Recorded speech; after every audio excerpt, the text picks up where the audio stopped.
Today is the day that we are starting on the 67 Camaro build. What is going on, by the way? Welcome back to the channel. If you're new here, make sure you hit that subscribe button, smash that notification bell. For those of you that are new here, let me give you a quick overview of what you're going to be watching today. So this is my 1967 Camaro build.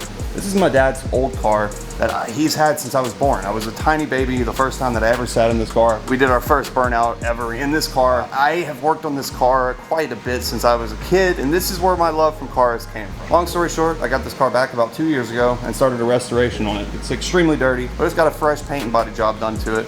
We've got some fresh suspension and a new engine that we got put in. Now, funny thing, this is a Chevy Camaro, obviously. It's a 1960s model. This is a first-gen Camaro, so all the true Chevy diehard fans love this car, especially being that it is a rally sport. Pretty decently hard to come by car. And just to top it off, you guys see that we do not have a Chevy engine in there. This is a Coyote engine, actually out of my Mustang drag car. This engine was the engine that I had pretty much at the start of my YouTube channel that carried me pretty far along my YouTube career. The reason why we got rid of all the Chevy stuff out of this car is because our factory block that was in here was cracked. And now rather than go and get a junkyard motor or just slap in any old big block or small block or whatever, we wanted to do something really unique and creative with this car and make it mine. And hopefully make it really streetable and reliable. And that was the purpose of getting a modern drivetrain in here with fuel injection, all hydraulic components like the clutch and brakes. But basically, my goal for this car was to create something that was mine and not something that anybody else would want. It was supposed to be something that tells my whole life story in one car, and that's what this thing does now. On my pursuit of my first 9-second pass, this is the engine that did it for me in my drag car. And also, it's hard to see because there's such a mess in here that we're going to be taking care of in this video, but that transmission that's in here is a stock transmission out of a drag car as well that also went 971. So anyways, as you guys can see, the car is pretty dang dirty, and that's the first thing that we're going to be getting solved today. I'm going to go ahead and get this hood shut,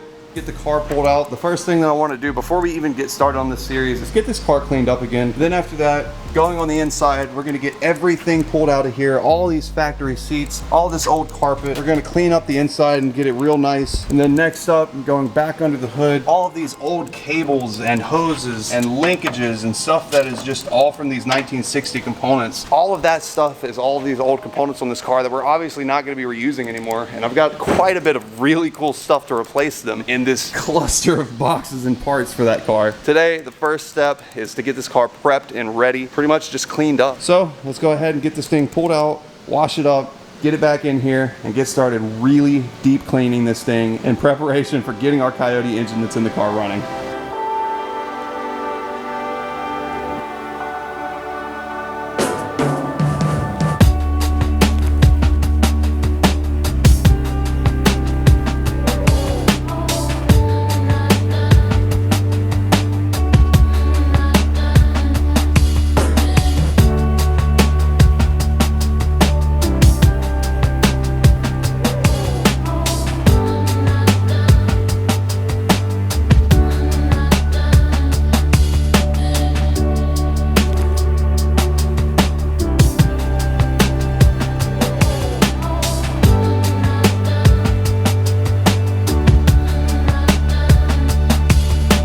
Guys, I just got the 67 wiped down, cleaned up. It all looks pretty freaking good, I'm not even gonna lie. The next thing, I want to get inside and tackle the interior first, and the reason being is I've actually got some really cool seats and seat brackets on the way for this car. You guys will have to see what they are when they come in, but trust me, they are going to look really good. So inside of here, you guys see that we've got pretty much a completely stock interior on this 1967 Camaro.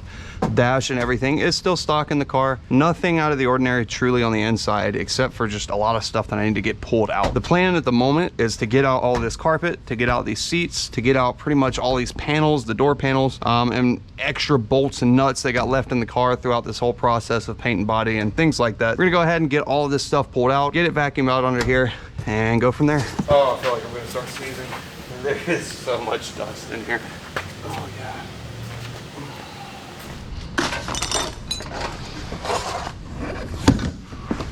I know for sure at this point that I'm probably going to save the door panels and get those reupholstered and probably reuse those front and rear. I think it's the plan, at least at the moment.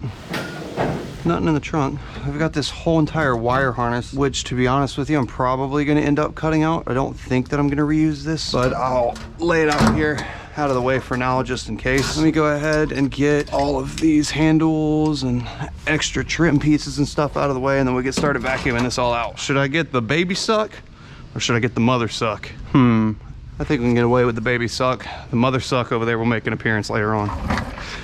Let's get in this thing and start vacuuming. Let's get to the sucking. All that old insulation stuck down there. There's a bunch of dirt and sand, I guess from whenever they were sandblasting the car. You can see just tons and tons of sand all in here. So I'm just trying to get all that kind of stuff out so that way it's a nice, clean place to work.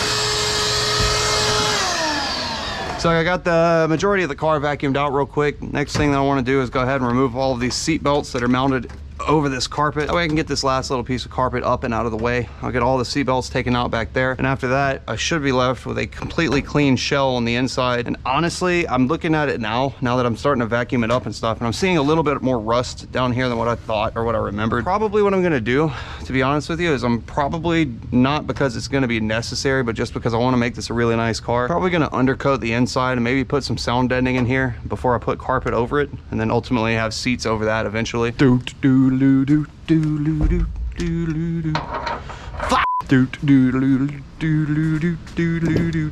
It's honestly so strange not having Doug in here. This is like one of the first days that I guess I've been in here working without Doug and having my tool set up right there instead of his. It's just so weird. It's so quiet in here. I think that's the craziest part that I really just wasn't expecting. One seat belt, another seat belt. It's like they've been in there since the 60s or something. What the hell? Oh God. Oh yeah. All right. That carpet has literally been in here since the 60s. That is so cool. I think that's the coolest part about working on all these old cars like this. I say all of these, but working on cars like this in general, you get to see so much stuff that's just so old. Like it's just weird to think about. This car is like triple the age that I am. Now that I got our carpet and a lot of our old insulation and stuff out the way, let's get the baby suck and let's go ahead and vacuum. It's also pretty cool because this is something that I have wanted to do with this car, this particular car, since I was honestly about probably 13 years old, 12 years old, is whenever I started really getting the urge to start rebuilding this thing. I never had the chance to do it, so being 10 years older now, it's almost cooler that I waited because now I've got the money to be able to spend on the car to get it perfect too. It's just awesome to finally get to the point of finally, after years and years of wanting this, finally being able to do it. All right, guys, check that out. That looks so much better in here. Pretty much every bit of dust and just crap that was all in here, all kinds of old bolts and sand from sandblasting the car's body and everything like that. All of that is all removed. Trunk, I believe, is already clean for the most part. Let me go ahead and hit it too. Damn it. I need to clean and vacuum out inside of the door panels. No, at this point, door panels are vacuumed out on the inside, all inside of the doors, inside the cab itself, and our trunk is vacuumed out. The car overall is cleaned up. Makes me feel so much better just seeing progress on this thing after so long. Next up, we're gonna get started under the hood. So, like I said, there's a lot of parts on this car that really needs to get all removed from up top and down below and all over the place. So the next thing that we're gonna do is I'm gonna go ahead and get this car lined up, get it centered on the lift. I'm gonna clean all these seats out of the way, move them all, get it all organized. We're gonna put the car up in the air, and then after that, we're gonna get started pulling out all kinds of hoses, lines, brake booster, windshield wiper, motor, just all kinds of stuff. Cables, we're gonna get all this stuff yanked out, all these old parts to where we're down to just the frame and nothing else. And then after that, I'm gonna unbox all of that stuff over there, show you guys step by step on all of the plans for the car, where we're at, what we're gonna be doing with it next, and we'll go from there.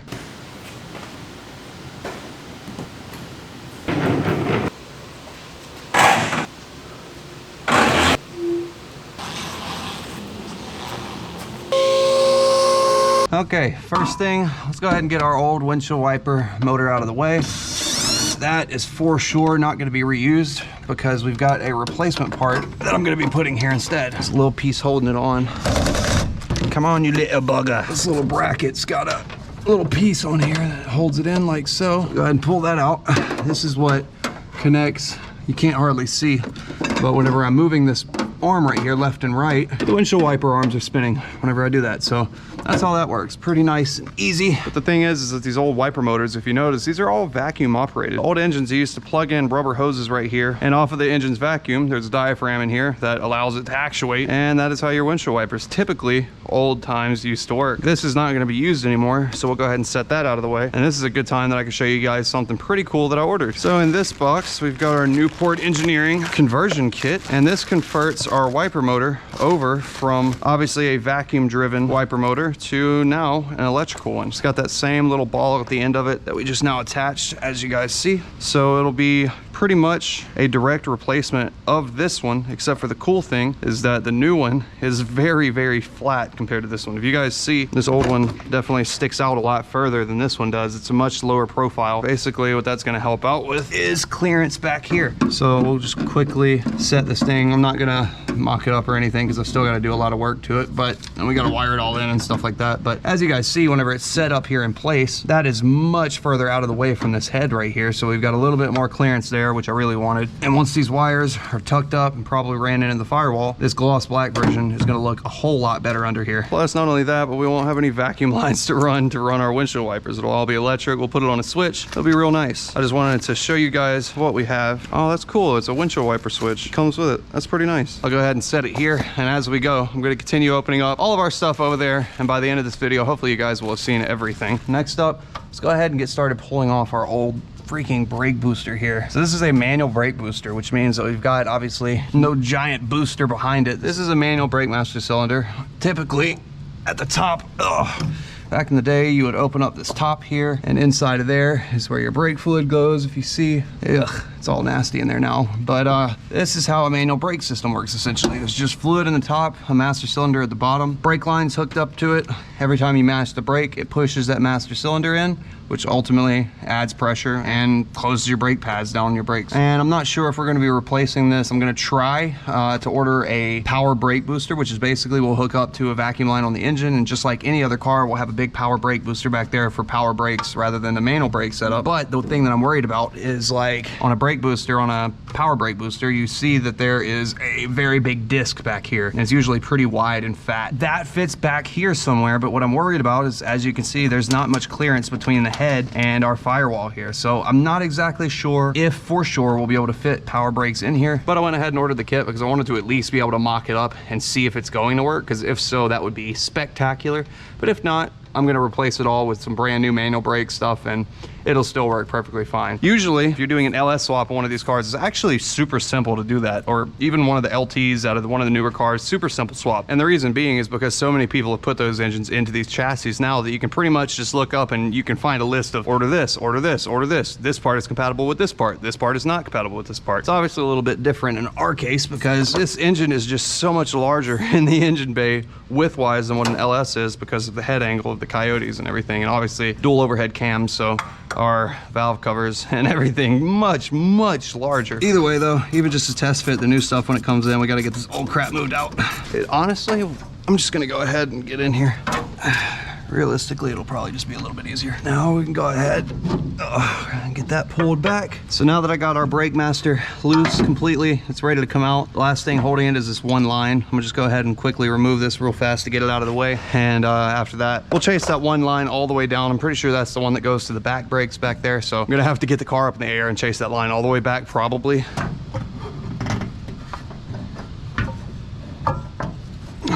Okay, that thing is really in there. That fitting is not wanting to come out. It's probably been quite a while. Let me see if I got anything that'll cut through brake line. Maybe a combination of these items.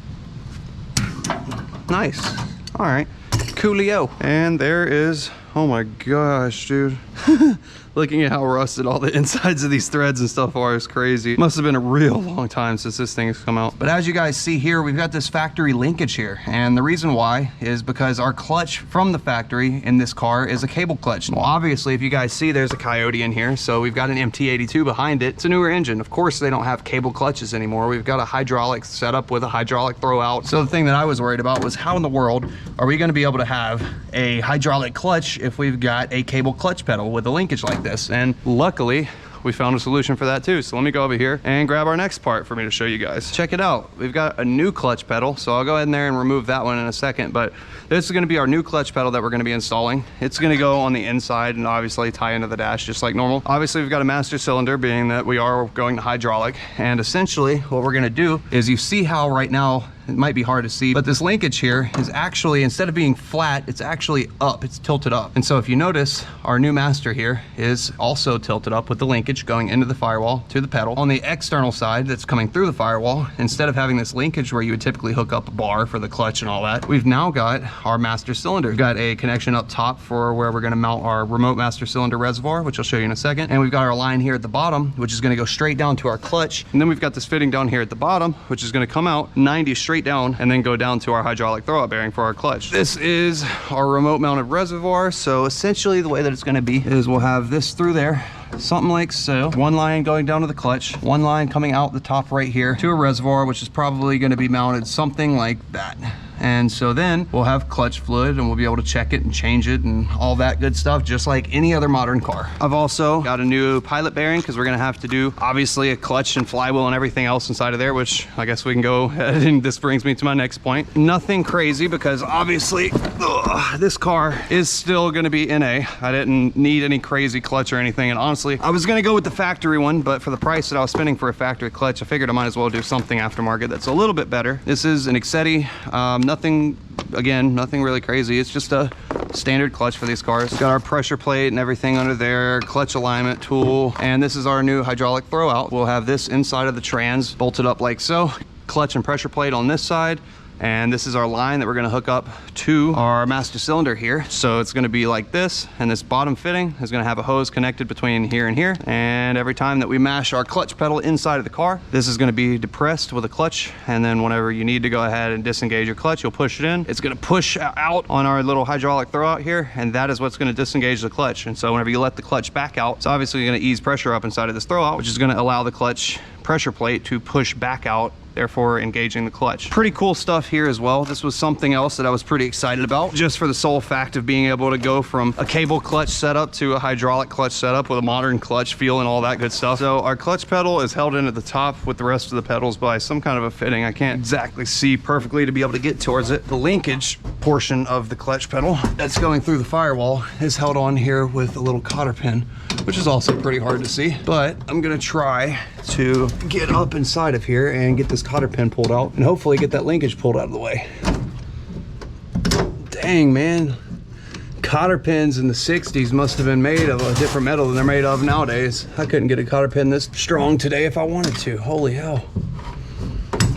Ow. Come on, bro. Come on, dude. I need you to get out of there.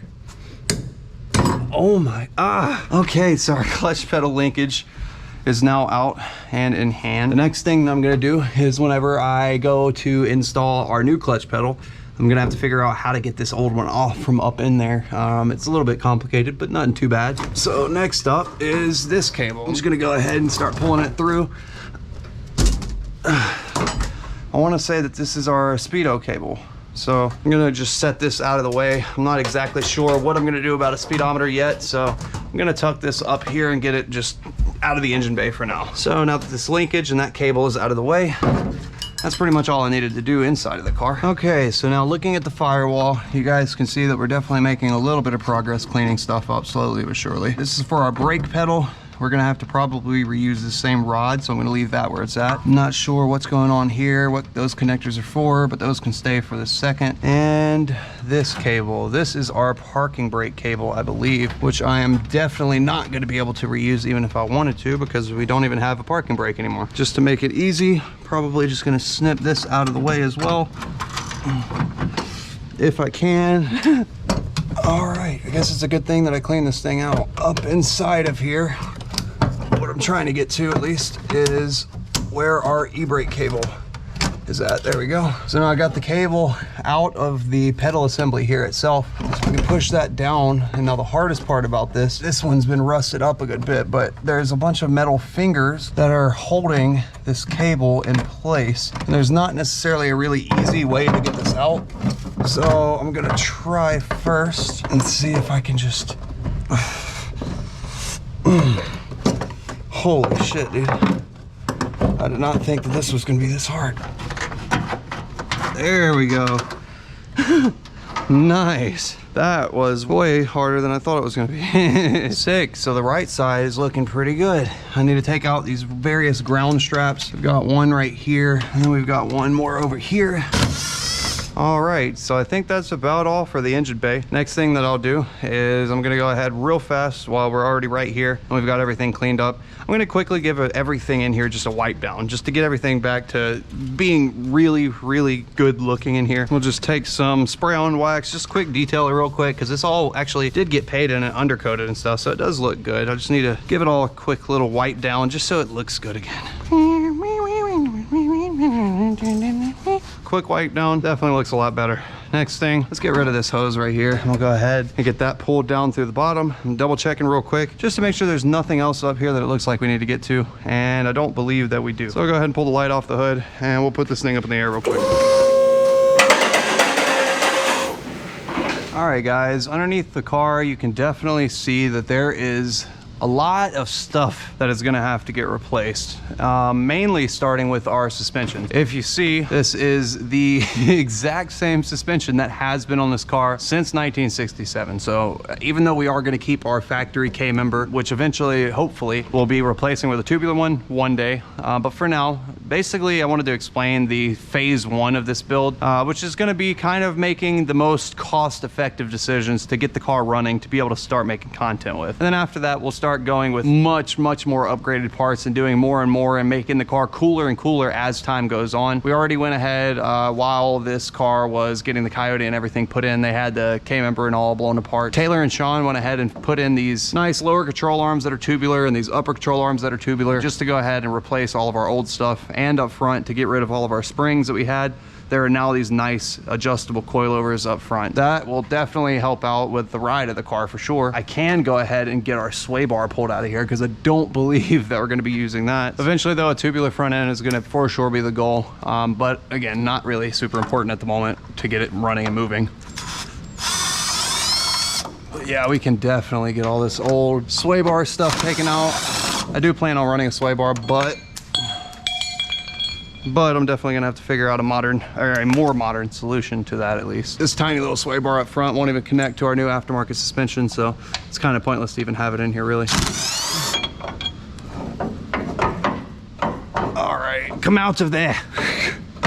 Come on, bro. There we go.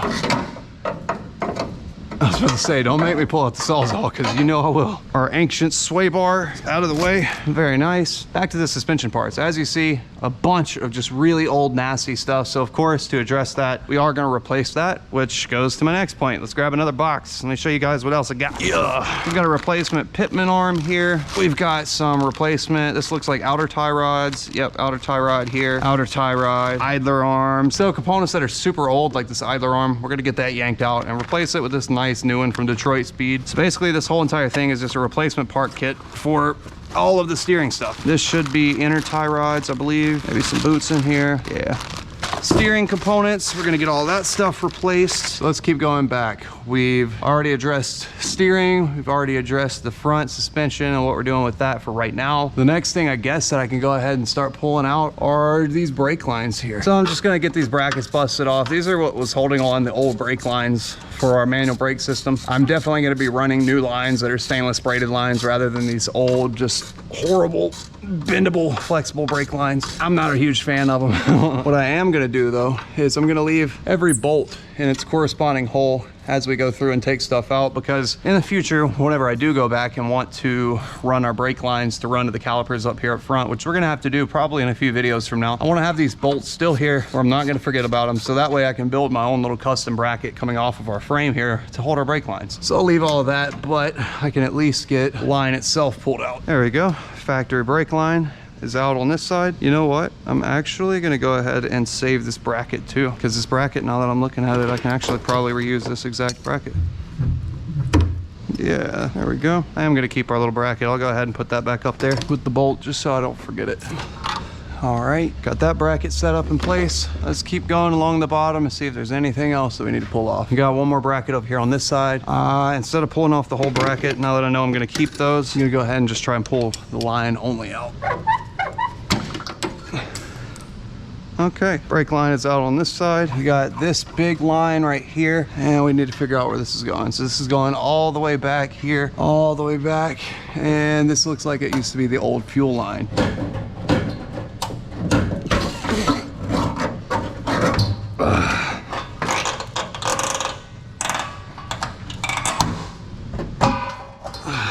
All right, yet another. Oh shit, that's nasty. It's gross. That is some really old fluid. That is a very funny smell. Let's keep going and see what else that we got.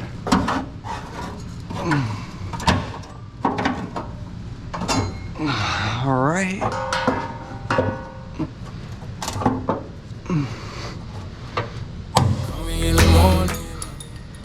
Nice.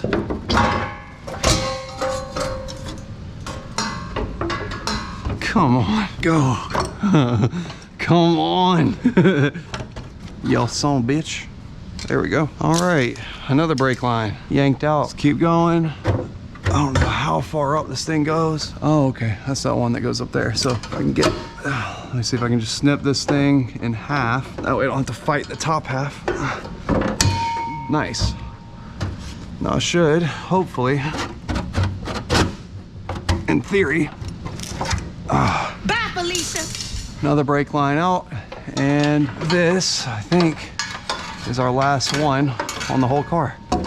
Woo! Very nice. I don't see any brake lines. I don't see any extra fuel lines or hoses or clips or brackets or anything that's going to be unnecessary at this point. Sway bar got pulled out. Everything in the engine bay got cleaned up. Everything inside of the doors, inside of the car, inside of the trunk. I mean, at this point, I'm pretty sure that's about as much as what I can do at this very second. Sweet! I'm so freaking excited. We are finally making progress on this thing. God, I've been wanting to do this for so long.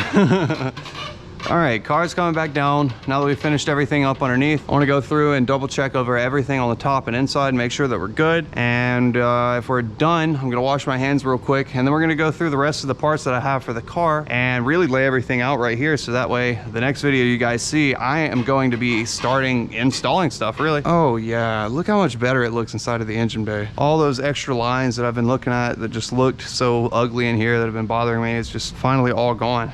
Heck yeah. Now, you guys have already seen our electric wiper motor. You've already seen our new steering parts that we're going to be putting in, our hydraulic clutch conversion, and of course, our clutch and hydraulic throw-up bearing. But what you haven't seen is all of this. So yeah, let me go ahead and jump into opening up everything. I don't even know what order that I'm gonna install all of this stuff in yet. I guess it's more or less just whatever I have parts to wrap up and complete all in one video. This right here is our shock relocation kit. So after doing our mini tub and everything in the rear, typically where the shocks mount is on this inside section of our leaf spring, but that would definitely give us a lot of trouble with fitting wider wheels in there because there would of course be a shock there. This is a shock relocation kit, and essentially what this does is flips our shocks to the inside of those leaf springs, and I'm going to show you guys how. We've got this little bracket here which goes at the bottom. Down here it's going to use these 4 U-bolts to flip the shocks from the outside towards the inside. We're actually going to hook our shocks up here and run them straight up to the top. It's really hard to see, but above our exhaust right here, our shocks are going to be running parallel on this side right here, and they'll be running straight up to the top to our shock mount bracket, which is going to be here. So this is going to be up above the exhaust area back there. I know this is kind of hard to imagine, but this will be up above the exhaust section, and so we'll have our shocks running from down here by the leaf spring straight up into this relocation bracket, and it should work pretty nicely. So, but also with our shock relocation kit, I got some new shocks. These are from Detroit Speed. It's going to fit perfectly with our mini tub kit that we're doing here. So moving on past this is my favorite freaking part of this entire thing, honestly. So obviously there's a Coyote engine in this car. There's not an LS. LS engines have power steering pumps. It's real easy. Since you've got your power steering pump, all you'd have to do is get a power steering conversion kit, hook up your hydraulic lines to it, and bam, got power steering. Well, unfortunately, that is not the case with a Coyote engine because of the fact that Coyote engines do not have hydraulic power steering. Most of the time, if these engines are in a vehicle, they've always got below the engine an electric power steering rack. And the way that it works is it is a very flat little motor that is plugged in, and as soon as the car's power is turned on with the ignition, you've got power steering, and it's all electric. It works phenomenally. But of course, whenever you're retrofitting a Coyote into an old car, the issue comes in that you can't fit that same power steering rack down below it. So what was I supposed to do? I was a little bit bummed because there's no way to really get a hydraulic power steering pump put onto this car to be able to run hydraulic power steering. So I thought for the longest time that I was going to have to keep manual steering, which not a huge deal, except for the fact that I've got these little tiny arms, and like trying to turn that big old wheel, especially once we have some big nice meaty boys up front, that's gonna be hard. The solution that I found online, I found this from EPAS, an electric power steering conversion kit, and it works a little bit different than the way that I was telling you previously on these Coyote engines. This, instead of having an entire rack and pinion below the engine that's electric, this one actually mounts inside of the firewall to the original steering shaft. It pokes out through the firewall, and that is what you hook up your typical stock rag joint to. So if you guys can see where I'm pointing right there, where that gold bolt is, that area right there. The cool thing about this is that we'll be able to reuse all of our factory stuff, which we've already made fit into the car with this engine. We'll be able to get all new OEM parts from the firewall down. And you guys already saw I've got all the new steering components. So basically this, I'm gonna have to modify our steering shaft to where it comes out right here to that rag joint. But this is gonna hook up to that same exact rag joint, basically, stick out of the firewall. And I'm going to have to modify our steering shaft to go up to the steering wheel. But basically, it takes your input, and let's say if we rotate this one full turn, it will basically, it's like a torque multiplier, if that makes sense. If you're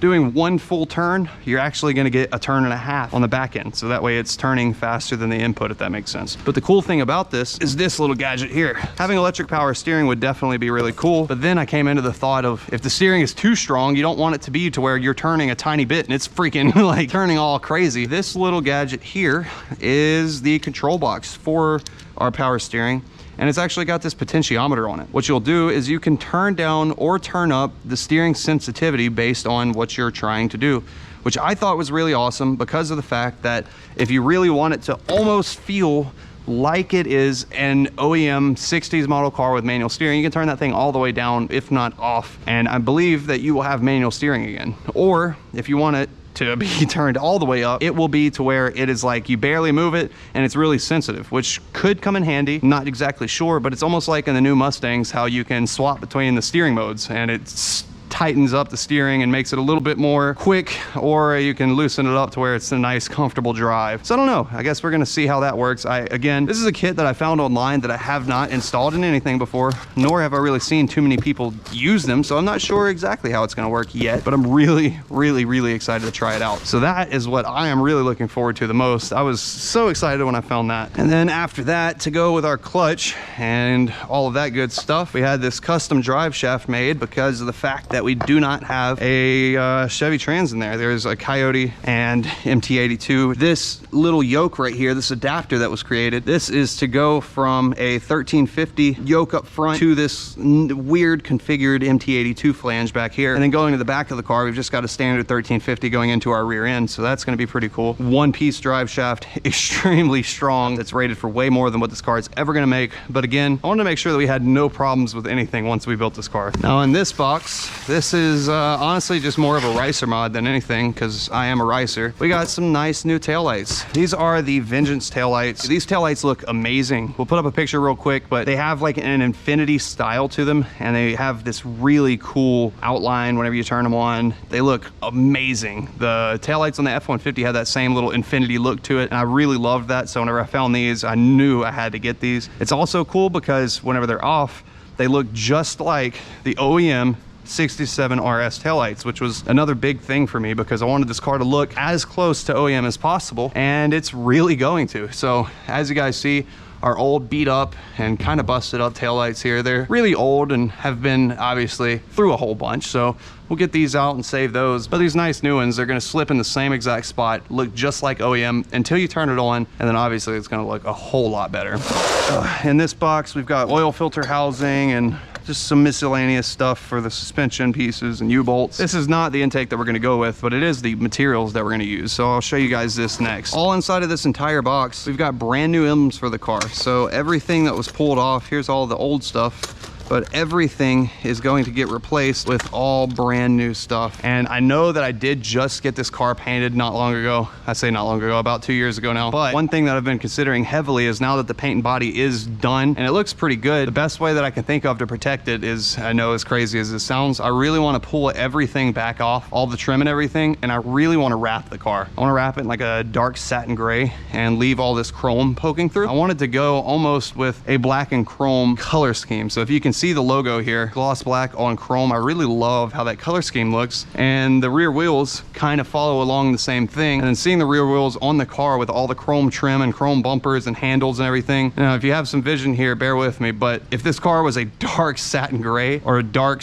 I don't know, something dark like that in satin, I really think that it would pop well with this gloss black and chrome. I'm telling you. And not only that, main goal is to protect our original paint, because this is the original paint that came on the car in '67. All that was done is we just got it repainted in that same exact color. It's a tribute to the OEM version of this car from the factory, except for the fact that we're just going to take it the next level and then protect it a little bit. How did I even get talking about that? Why did I have an intake to talk about that? I don't even know. But anyway, here's our chrome wheel arches and wheel arch trim and all that good stuff. Oh yeah, I was talking about the emblems, that's right. So new wheel arches, new trim, new emblems completely all over the entire car, all brand new stuff. That is going to be sick. What's in here? Oh yeah, check this out too. So we've got all new rubber gaskets, and in this box we've got our water pump and our crank pulley. We've got some various couplers and clamps over here, some belts in this box, and the rest of this stuff, all this stuff is really just miscellaneous here and there things. But these two boxes here are the most important boxes that are actually here. Check it out. You guys have already seen everything else as far as just cosmetic stuff and a little bit of suspension stuff with the shocks, drive shaft, power steering, clutch stuff. But in this box, this is where things get serious. From Power by the Hour, this is not sponsored by them at all or anything like that, but I did order this through them. And now if you notice, this is a Ford Performance box, and a lot of these parts in here are from Ford Performance, and that's what's so cool, is that this is an entire Ford Performance Coyote control pack swap kit. Now bear with me, but this is like the coolest thing that I've found in a while. This is all from Ford Performance, and they make basically their own version of a standalone swap kit. And what this does is you order this kit and it is everything that you need to get that Coyote started up in that car. So inside of this box, this is our new wire harness for the car. The coolest thing about that is, check this out. This here is a freaking fuse box, and we will have a serviceable fuse and also some relays in there, a complete fuse box. We've got all of the connections that we need for our entire engine. You'll plug it in and mount up our ECU here, and we can pretty much give it a start, with the exception of a few other things that we need to add on, like our fuel rails, like I mentioned a minute ago. We're gonna go with some factory fuel rails, which I've already got sitting up here, but I decided, since we're already going so far with this car, and do this very nice Division X billet fuel rail. So that's gonna go up in here. Very nice compared to that stainless fuel rail that was in the way. And also it matches the valve covers pretty nice. If you see, there's like black and then machined out, it says Ford Racing. This is black, and machined out it says Division X. It'll look pretty cool underneath the engine bay. Everything should be black and machined, and that goes further back into what I was saying about the color scheme of the car. Going back to this harness here, if you guys remember, we're obviously converting everything to electric. If we have no throttle cable anymore, how are we supposed to control our throttle? Because we've now got an electronic throttle body. We don't have our typical cable throttle like these cars would have come with in the 60s. So what are we gonna do? Well, check this out. Ta-da! This is a Ford gas pedal out of a Mustang with our throttle position sensor in here, and we can straight up just plug the harness connector into this and we'll have throttle. It's like actually that easy. And this is an OEM ECU, so it's already programmed and ready and set up to go to talk to this. So no crazy programming or anything like that, and we'll have a gas pedal that is working perfectly with our throttle position sensor. Now also in this box, we've got our O2 sensors in here, which we obviously, if I put up the car, you would see that we've got holes already set in the headers that Taylor did to go ahead and thread our O2 sensors in. We've got OEM 5.0 Coyote injectors in here, various radiator hoses and things like that that are going to help us out getting that installed. It's an entire swap kit. You literally plug up everything, get fuel ran to it, and start it up. And that leads actually into the next point. So you guys saw the fuel rails already. This is our fuel system. These are black PTFE nylon fuel lines, really nice and braided. These are -8. These are 8AN. So we'll be able to hook up some AN fittings on that and make it look all nice, which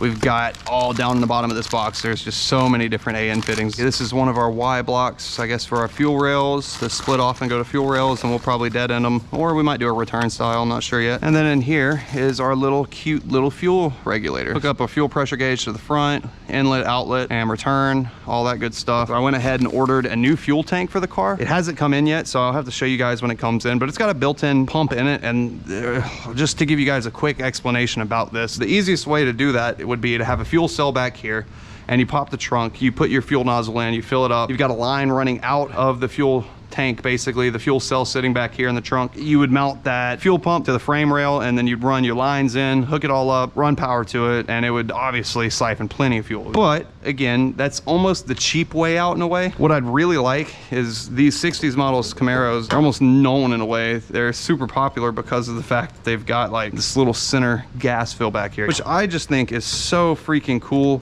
And I almost didn't want to get rid of that because it's like that is part of what people know these cars for. The fill tube just goes straight down, you mount the tank below, and you've got full access to a full trunk still, and it's real nice. I really like that, and I didn't want to just go with a fuel cell in the trunk, so I ordered a OEM fuel tank that I'm not sure exactly yet, but I think that we'll be able to fit in here. We'll run our power and ground and everything, and it's even got a fuel sending unit inside of the tank to be able to run to our electric dash later on to be able to tell fuel level. Obviously it's the OEM tank, so we'll have it underneath the car. We'll be able to fill it up right here. It'll have a fuel pump already mounted into it with a fuel hat, so we'll hook up power, ground, all that, and it'll be ready to go. But anyway, the last thing I want to show you guys, this is kind of cool. Doug was the one that actually found this out, but we were looking at trying to figure out what radiators would work perfectly in this car, and surprisingly this radiator worked out really well. And this is, funnily enough, this is out of Daniel's 350Z. The goal is to get this mounted up in here, build some brackets off of here, something like that, and it sits like literally perfect in place. We'll have lines coming out of the top here going over to our coolant fitting, and bottom is going to go to the water pump, I believe. We'll figure all that out later. Again,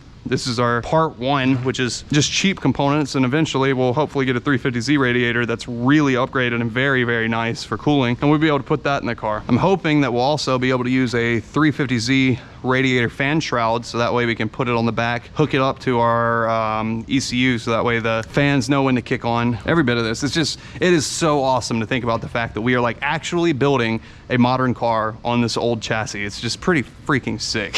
Oh yeah, that's the last thing. So lastly, that's what I was talking about, our intake. So whenever I ordered this kit, they sent me this beautiful piece here, which is a MAF housing. You guys see that we need a MAF sensor in these cars. We'll put a Coyote MAF sensor in there, plug it up to our harness as well, and then they send a lot of extra tubing, so that way we can pretty much mount this however and wherever that we want. And so basically what I was thinking, obviously I'm gonna have to cut it down, but I was thinking about mounting our filter up somewhere in the driver's side fender area to get it out of the engine bay as much as possible, and then probably shortening down this middle section probably about 8 inches or so, 9 inches, 10 inches, and that hopefully should give us just the right amount of space to have this thing set up in here, run our MAF sensor, plug it in, and have everything looking real nice under here. So at this point, you pretty much see that we've got everything that we need to get the car running, or at least get this project really heavily underway. We got a few more things coming in for the car that I'm excited about for sure. I'll keep you guys updated as they arrive. This Ford Performance Coyote control pack, the swap harness and everything, that is gonna make this job so much easier. That is something that I've been waiting and looking for a while. It's just been out of stock for a long time, but finally, that's all back, so that's awesome. Got all of our fuel lines, our intake that we're gonna fab up, drive shaft, shocks, relocation, clutch, hydraulic clutch, all kinds of stuff. I am so super excited to be working on this thing. The next thing that you guys are gonna see, we're gonna be starting installing everything that we've got so far. I told you guys that we did have some pretty cool seats and seat brackets coming in for the car. So interior will be the next thing that we work on after we get done under the hood and underneath the car and everything like that. I think the next thing that I'm probably gonna be trying to work on first is sourcing as many parts as I can to finish up the rest of the engine. We're gonna need an entire bolt kit because right now we've just got miscellaneous little bolts in here in place, but I'm gonna try and get an entire timing cover bolt kit so that way I can finish up the engine. But I need to get the engine finished up, and then after that really just get started putting everything in. With that being said, guys, I appreciate you watching the first video of our build series with this car. If you guys enjoyed this video, make sure you drop a like, comment down below, and let me know what you guys are excited to see on this thing. Subscribe if you have not already. See you next video. Black on black, it's Armageddon. Let's get to the socking. Left foot man came back a legend. They said don't head that direction. That's a dead end. If you want it, come and get it. Left for dead, I'm resurrected. They said don't head that direction.